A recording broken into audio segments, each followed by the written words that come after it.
আমার বিয়ের পর থেকে মানে এমন একটা মেলা নেই যেই মেলায় আমি যাইনি। সত্যি বলছি, মানে এরকম একটা সিঙ্গেল একটা মেলা নেই। সেই মেলাটা ছোট হোক, সেই মেলাটা বড় হোক, প্রত্যেকটা মেলায় গিয়েছি। আর মেলায় গেলেই মানে আমার একটা ব্যাপার হচ্ছে, আমাকে কিছু হলেও কিনতে হবে। সেটা যাই হোক, মানে যদি একটা ছোট্ট একটা ক্লিপও হয় তাও আমাকে কিনতেই হবে।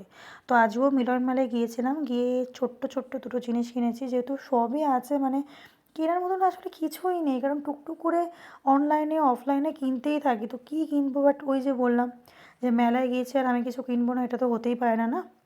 তো সেই কারণে আর কি মিলন মেলায় গিয়ে প্রথমে কিনেছিলাম ওই ক্লিপটা, যেটা এখন ট্রেন্ডিংয়ে ভীষণ চলছে।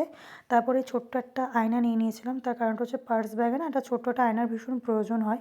আর এটা বেশি না, এটা মাত্র 20 টাকায় নিয়েছে। আর এখানে আমার ছ্যাবলামির মাত্রাটা জাস্ট দেখো, এইভাবে আমি মানে ছ্যাবলাচ্ছিলাম। আর কিনেছিলাম এই কিউট ক্লিপটা, যেটা এখন ট্রেন্ডিংয়ে ভীষণ চলছে। ওকে, সো এখানে ভিডিওটা শেষ হলো। ওকে, বাই।